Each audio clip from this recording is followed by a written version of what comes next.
Welcome back to the Hockey Show, and today we are talking about the hockey news around the world, because why the hell not? So there's been a lot of stuff going on. I thought, why not have little tiny videos and let's just talk all about it here. So let's jump into it. First off, with Team Canada losing to the Czech Republic. Now, I'm not breaking any news here. I mean, this happened a couple days ago now, and everyone on Earth with their own hockey little outlet that they want to make, like me, has already talked about it, and I'm an idiot, and I have only gotten to it now. So, Czech Republic, they beat Team Canada, and it has not shocked the world, because as we all know, the Canada roster was not what it could have been. I mean, they're missing so many names that could have been on it. Not even just NHL names, but guys outside of the NHL, like Crystal, just not on the squad.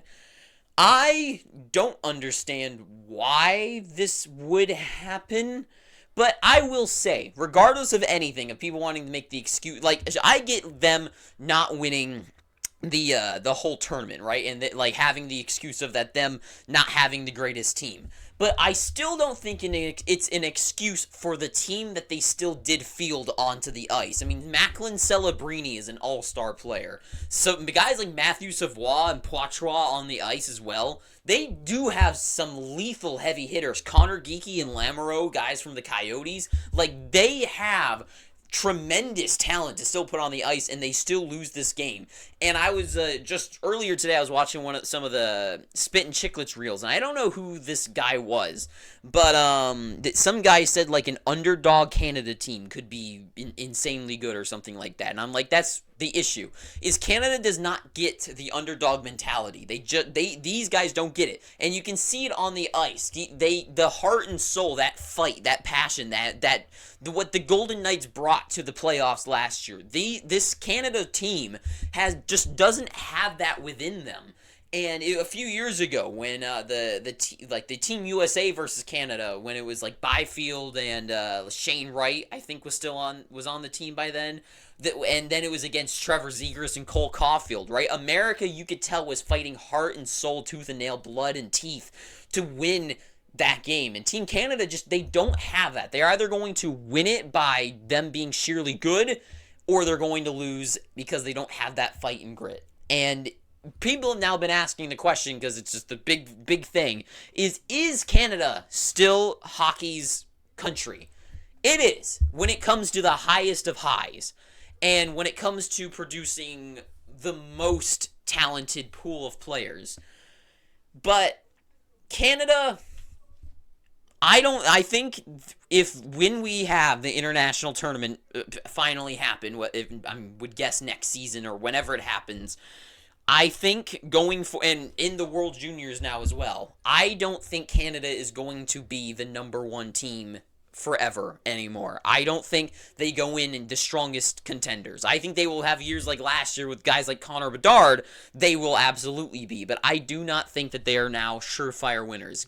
Teams like Slovakia, especially teams like the Czech Republic, and teams like Germany even getting in the mix now. Teams like Finland, who can be amazing, and Sweden as well. The game of hockey is growing in these countries, and these countries like Slovakia and Czechia especially, they have that fight, that grind, that they want to win and take down a top contending team like Canada. And until Canada adopts some sort of mentality to fight back, they're just simply not going to be the right invictor. And this is the first time, in 26 years, that they haven't even won a medal.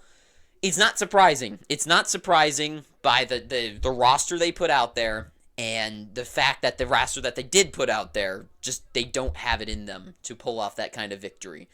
So, yeah, and I will say, the biggest reason they lost that game is not because they almost did win, right? They did not look like super incompetent or anything.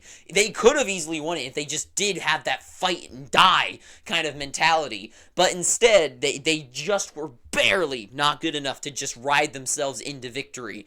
And they probably would have if they just had a better goaltender. Rousseau is not that goalie. All of those goals. I mean, the last one I know was off of a skate and stuff, but I still, a lot of those goals, all of them, I would say, the three, were very weak. And it's his fault that they didn't win, because if he was just a little bit better, they would have easily won that game. So, Canada, still fantastic, but not moving on, and I'm guessing now it is going to easily be USA's tournament to win. I do not think anyone contends with them at all. Anyways, moving on to Sid the Kid Crosby. Sidney Crosby, the legend that he is, the icon, the future #1 Hall of Famer, superstar, underrated somehow among the greats. Superstar, Sid the Kid. Don't know how else to build him up. Passes Jumbo Joe in the 12th place spot for most points of all time. Insane. Sidney Crosby is, like, he's not underrated, right? Everyone knows how good he is, but I don't think people realize how good he is. He really is. I don't get it. Like, people talk about, like, the best of all time. Crosby is in an age where he has gotten to 12 in points all time, and he has done it in such a more challenging and much more skilled and just a better league than all the greats that are in front of him. Guys like freaking Gordie Howe and guys like Gretzky and Lemieux. Like, Crosby's time in the NHL is so much harder, and he's done what they've done. That is absolutely absurd. And this season, he's currently on pace to make it his 13th 80-point season, right? Yeah, 13th 80-point season. That would be tied for second most in history. Sidney Crosby, from the day he was drafted into today, at his age, he is still an absolute trooper and a guy that he will probably go down as a Penguin. But if he was somehow moved out to another team, let's say he got to go with his best friend Nathan McKinnon, he could go play there and, like, take up that Landeskog spot that's missing, or just that second line spot that they need, and something, they would win the Stanley Cup. He would be the star player of that team and win the Conn Smythe. Like, Sidney Crosby, insanely good. And it's a shame to see that Kyle Dubas and the guys before him don't know how to run an organization to keep giving him a chance to win a Stanley Cup, because he deserves another one, or at least another chance to really try to win it. But he's playing insane. Sid the Kid, incredible. Then we got a little bit of my own kind of news that I wanted to put in here. ASU is on fire when it comes to Joey Daccord and them winning a little bit of a tournament that just went on. So first, Joey Daccord getting the first ever shutout in Winter Classic history. He was absolutely insanely good. He wasn't up against a flat Vegas Golden Knights team in the Winter Classic, but he still had some amazing saves, getting the first ever shutout. He looks incredible as well. That mask, the pads, looking like $1,000,000 on the ice all the time, even in games, leading the way for the Kraken in their current, what is it, like 8-2-0 or 9 and whatever their amazing point streak is right now. He is the guy leading that path for them, and absolutely tremendous. Being a ASU boy myself, there you go. Anyways, also the ASU team, the squad, won the Adirondack Tourney in, you take a guess for yourself where that was. And big stuff for ASU. They just are growing and growing, and people that think like the Coyotes and just Arizona is not a hockey place. It is absolutely a hockey place. It's just fans here in Arizona, we have nothing to cheer for. Our teams always suck in now basketball, now baseball, and now football, and now hockey. For the Coyotes and ASU, things are getting good as a sports town here in Arizona. So that is why the Coyotes need to stay, because this is a big market that they need to hit. And I've talked about that before in the past, and why it would be stupid for the Coyotes to move, and why blah, blah, blah, blah, blah. But anyways, big stuff for Arizona, and being a boy of that place myself, I'm pretty ecstatic. Next, we got the PWHL, the Professional Women's Hockey League. I'm sure if you're watching this video, you've probably seen my other ones that I've been covering it. That has started up on the first 2 games have happened so far. Third one is happening tonight in 2 hours, actually, from exactly this moment. And I'm excited for that one. The 2 games so far have been kind of mixed viewed on my opinion. And it's just kind of exciting to see how things go forward with this league that I don't really believe in. So, I don't know. I hope it succeeds. I hope things keep going well. And so far, so mixed, I guess. Next, the Maple Leafs send down Ilya Samsonov to the AHL. How do people cheer for this team? How is the number one fan base in the world for a team that sucks in every way? I've talked about this a couple weeks ago, but it is just the same story still, is that this team in the Maple Leafs, take a look at what a team like Vancouver is doing and how much more promising they look going into the playoffs. Right? Take a look at a team like even like a Carolina Hurricanes. Like, look at who they have on, like, during the offseason, we all got fooled. I got fooled too, because I thought things were going to go differently, but, like, the moves that they add with Klingberg, Ryan Reeves, Max Domi, and Tyler Bertuzzi. Klingberg isn't he, like, out for the season? Ryan Reeves is basically out for the season, as he is a horrible player, and he's now benched. Tyler Bertuzzi is not who they signed him to be, and neither is Max Domi.